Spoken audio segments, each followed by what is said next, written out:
नमस्कार साथियों, मैं हूं मुकेश और आपका अपना YouTube channel CTT success classes में पुनः एक बार स्वागत है।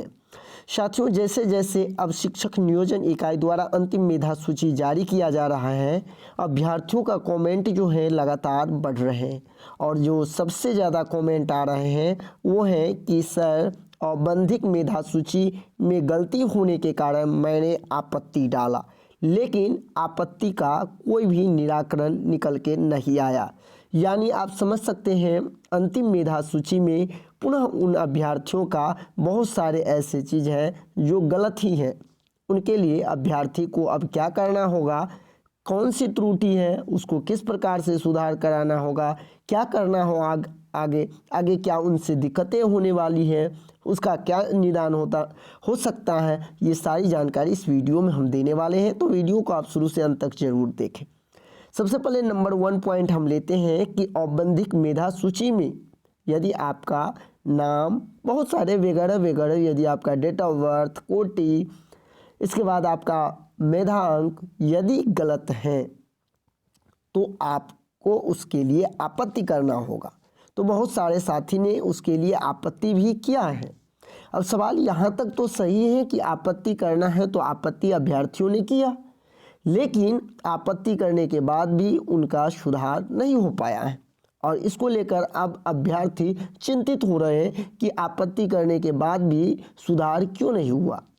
जिस तरह से आप देख रहे हैं फाइनल मेरिट लिस्ट एक के बाद एक जारी हो रहा है, उसी तरह से अब अभ्यर्थियों का कमेंट भी इस तरह का बढ़ रहा है, क्योंकि बहुत सारे ऐसे नियोजन इकाई ने जिस प्रकार से औबंधिक मेधा सूची जारी किया था, ठीक उसी प्रकार फाइनल मेरिट लिस्ट भी जारी कर दिया। अब सवाल ये है कि इसको हम क्या करें।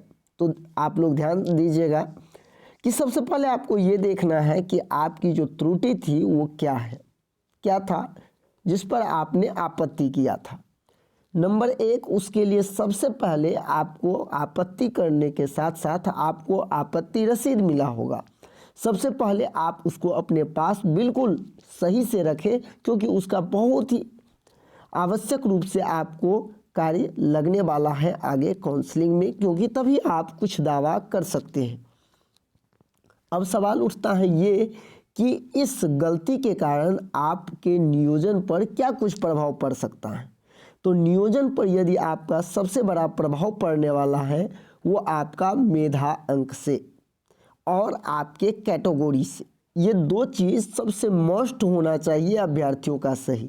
पहला नंबर आप ध्यान दीजिएगा स्पष्ट तौर पर, जैसे आप EWS, BC, EBC, फीमेल या मेल, और दूसरा जो है आपका वो कट ऑफ आपका, यानी आपका कुल मेधा अंक।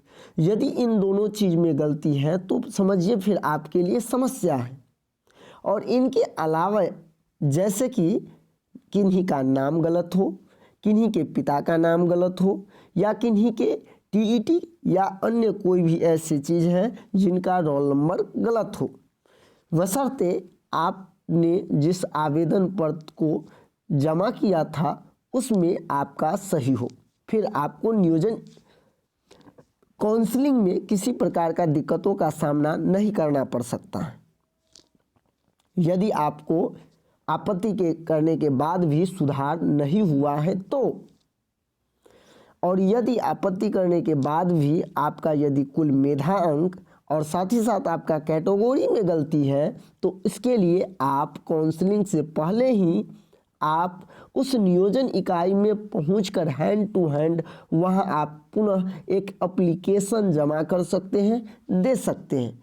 वैसे यदि शिक्षा विभाग की हम बात करें तो ऐसा कोई भी नोटिफिकेशन इसके संबंध में नहीं जारी किया गया है, लेकिन यदि आप इस तरह का लेटर देते हैं, आप इस पर दावा करते हैं जो मैंने इस औबंधिक मेधा सूची के अनुसार से आवेदन किया, लेकिन फिर भी सुधार नहीं किया गया, तो उस पर जो नियोजन इकाई है जरूर संज्ञान लेना ही होगा और उसको आप दावा भी कर सकते हैं। तो ये था जो आपके जो औपबंधिक मेधा सूची में गलती था और जिसको लेकर आप सुधार करवाए, लेकिन सुधार भी नहीं हुआ, इसके संबंध में कुछ समाधान जो आपको। अब चलिए हम चलते हैं कुछ मूल चीज़, जैसे कि मान लीजिए चंदन कुमार आप यहाँ देख पा रहे हैं और जगदीश प्रसाद यादव। बहुत सारे ऐसे साथी हैं जो चंदन कुमार और में सिर्फ चंदन है, जगदीश प्रसाद में जगदीश प्रसाद जो है एक ही में कर दिया है और अलग यादव है। यानी कि जो कुछ लिपिकीय भूल है, यानी कहीं स्पेस नहीं दिया हुआ है, तो कहीं नाम में हर्षी के बदले दीर्घी है, तो ये सब यदि आपका गलती है तो ये लिपिकीय भूल के अंतर्गत आते हैं और ये कहीं ना कहीं आपको कोई भी परेशानी नहीं देने वाले हैं, क्योंकि ये जो जब टाइपिंग होता है तो ये सभी को पता होता है कि डाटा ऑपरेटर के द्वारा इस तरह की गलती होता है। लेकिन आपके कुल जो मेधा अंक होते हैं वो आपके कहीं ना कहीं उससे जो आपका मेधा अंक से जो आपकी नियोजन प्रक्रिया प्रभावित होती है, इसीलिए मेधा अंक सही होना बिल्कुल ज़रूरी होती है। ठीक उसी प्रकार आपका कैटेगरी भी बहुत ज़रूरी हो जाता है। तो ये था, यदि आपका फाइनल मेरिट लिस्ट में गलती है, सुधार नहीं किया गया है, तो इसके संबंध में एक छोटा सा जानकारी। आपको ये वीडियो कैसा लगे आप मुझे कमेंट कर सकते हैं। इसके अलावा भी आपके मन में कोई ऐसा सवाल हो जो मुझे कमेंट करके आप पूछ सकते हैं, मैं आपके प्रत्येक कमेंट का जवाब देने के लिए हमेशा तत्पर रहूँगा। अभी के लिए बस इतना ही। आप बने रहे मेरे इस YouTube channel CTT success classes पर। धन्यवाद।